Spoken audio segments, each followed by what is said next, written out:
afternoon and welcome to Tetewathá, Partyline Talkshow. I'm your host, Lou Ann Stacey, and today we have a two-parter coming up. In the second part, I have Lois Montour on behalf of the Cattery Memorial Foundation, and up first is Arnold Lazare, who is the Special Projects Advisor for Public Safety Unit. Welcome, Arnold, and we're going to be talking about the emergency response location, whatever we're calling it. I lost track. It's got several different names. I know, that's why I wasn't sure. But yes, it's an emergency location program. Has to do with mapping and enabling the for emergency responders to quickly find where people are. As been noted in the past, the community has grown exponentially. Just have to go past the tracks on the lot 109 or 106, and you'll find that there's 30 or 40 or maybe even 50 houses, and the responders, even though many live here, and I've been in the department 39 years, it's a challenge to find where people are, and then people are moving. Yeah. We have we've been using different reference points, and depending on the age of the caller, a point is known by different references. We can talk about Joe Stock's Corner or the old Elmer's Hardware store. Yeah. At one point, it was a survival school corner, pickup corner. Yeah. And now it's the funeral parlor. So even the places like where survival school is, it was referred to as 9C. Yes. And we have roads that are known by different names. Off the 207, where we have Peter Foxy Road, also known as Mary Deer Road, also known as Hemlock Road. So for the last while, we've been looking at this situation. Many years ago, there was an attempt to rename all the streets in Ganyageha. And I guess for a lot of reasons, it wasn't accepted. But we're at a point where it's dangerous. And I think that if we didn't act, we could be accused of being negligent. So the emergency services was put together a committee and said, what's the best way to go about this?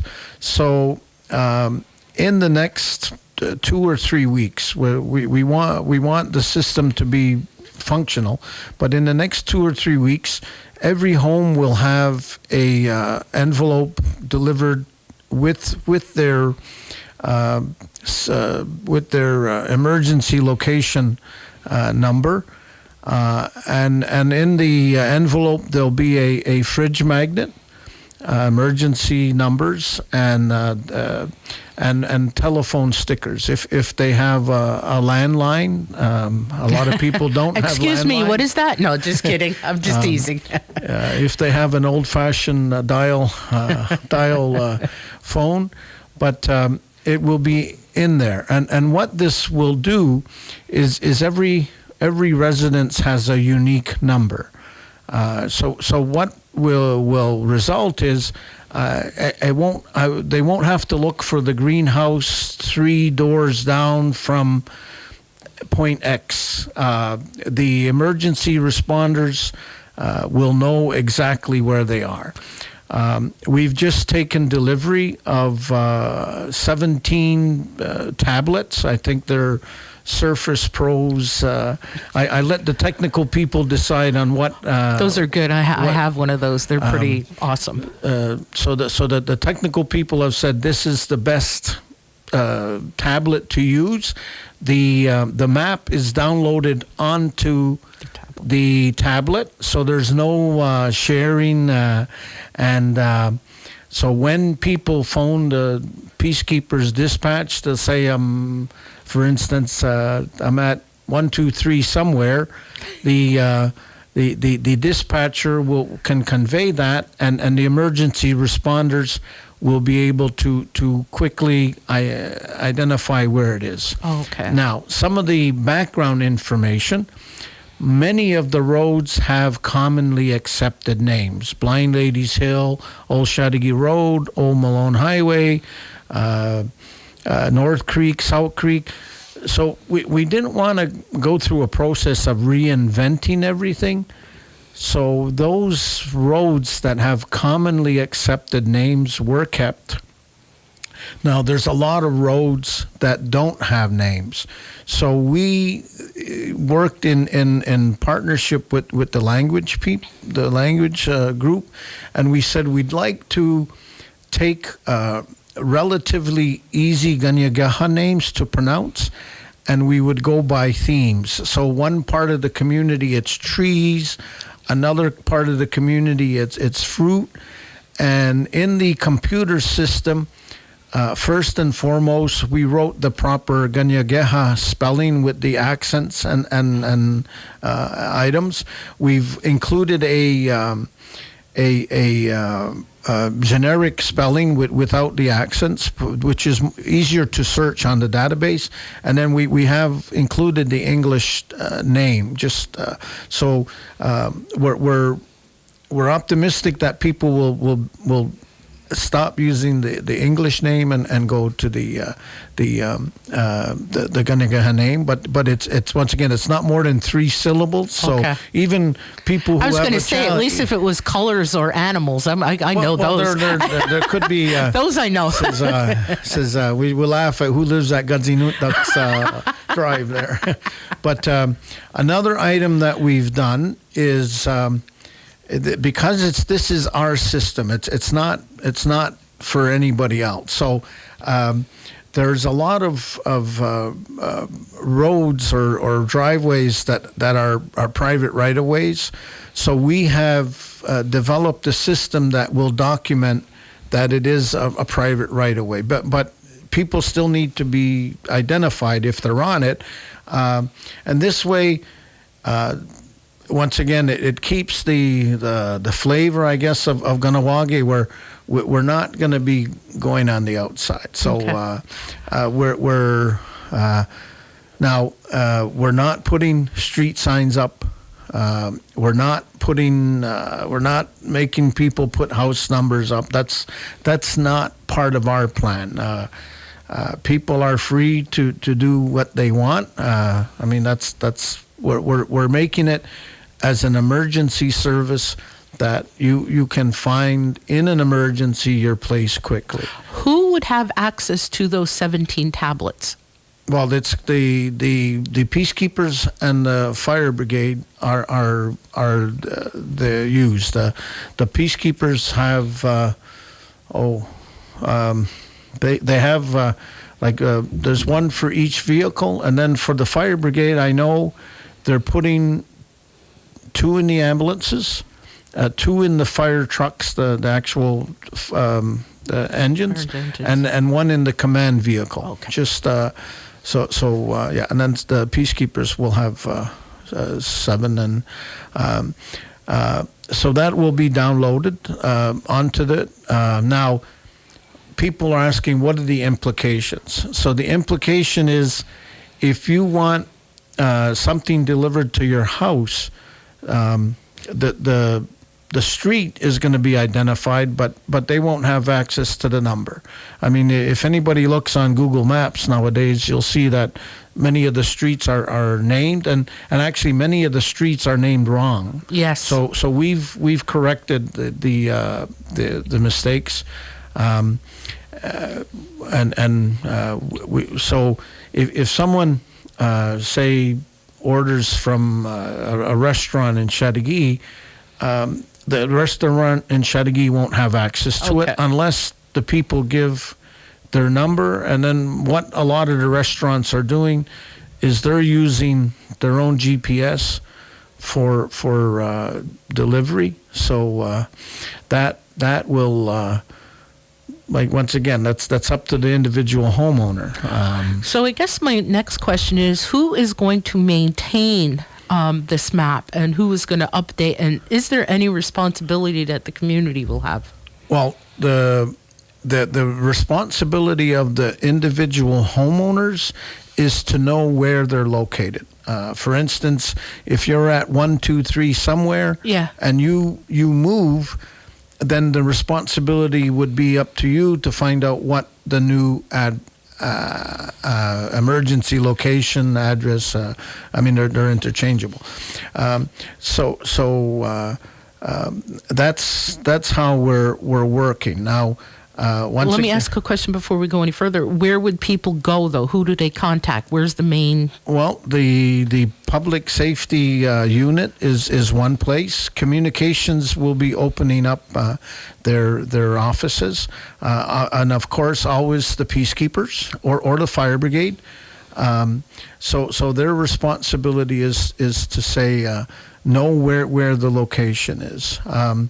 The Public Safety Unit has implemented it, but moving forward, it's the emergency services. Okay. So getting back to the deliveries, if someone, like I know for a fact that the oil companies use a GPS and they punch in something, they might use a P.O. box, and that's how they find a house over. If people want to share that, that's up to them. Now, we do recommend that if people have personal alarm systems, burglar, etc., they should advise the alarm company of their location, because it will enable the responders to go faster.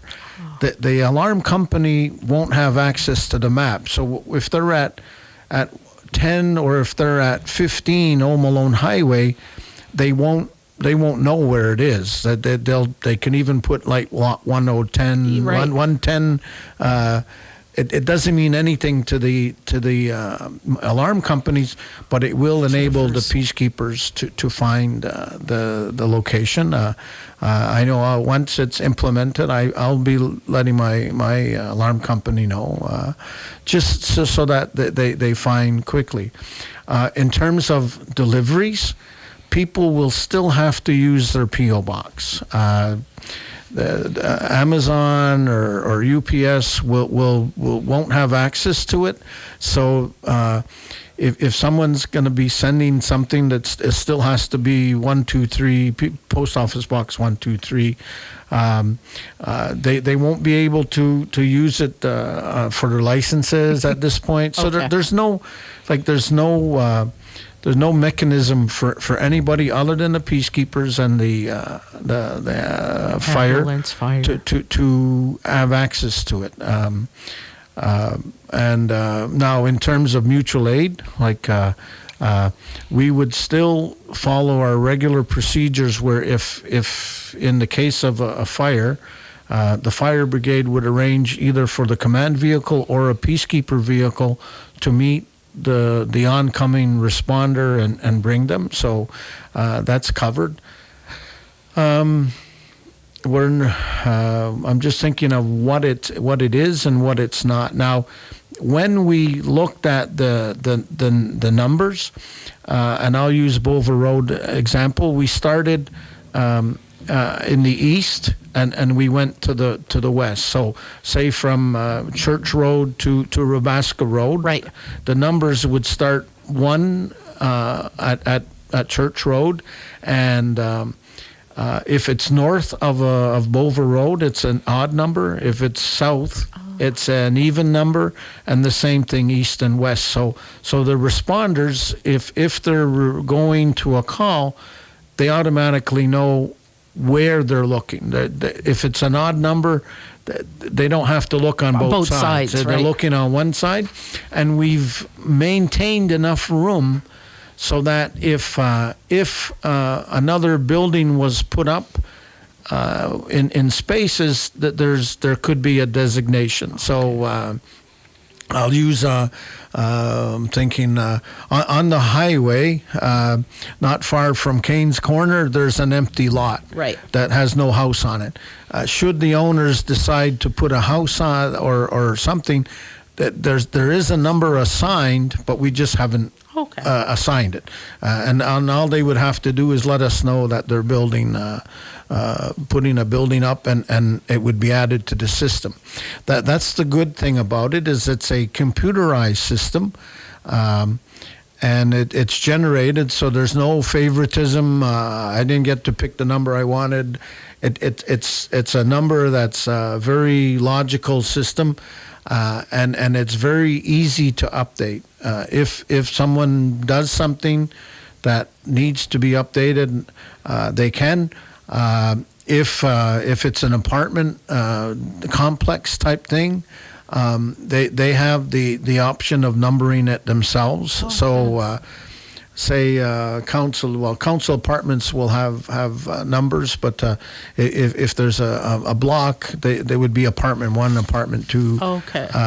Now, once again, we're looking at getting people quickly to a area.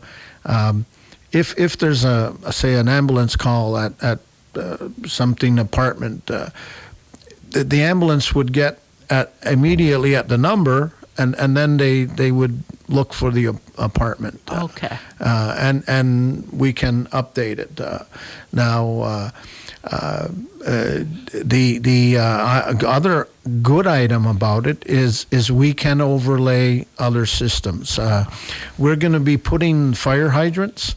So right now, the way it works with the fire hall is the officer in charge, and the command vehicle heads directly to the house and does a 360, or walking around the house to see what's implicated.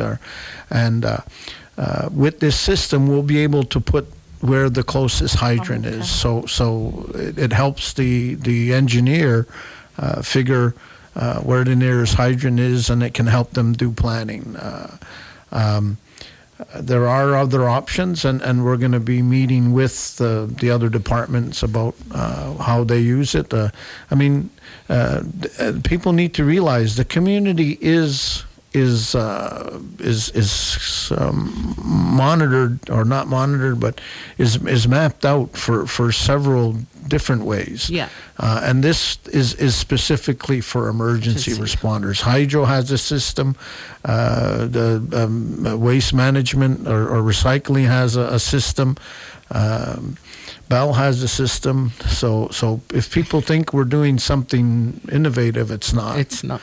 So and if anyone has questions, where and who should they call? They can phone at the Public Safety Office, 450-632-0635. They can phone Communications, 632-7500. They can come by and stop and see the mapping.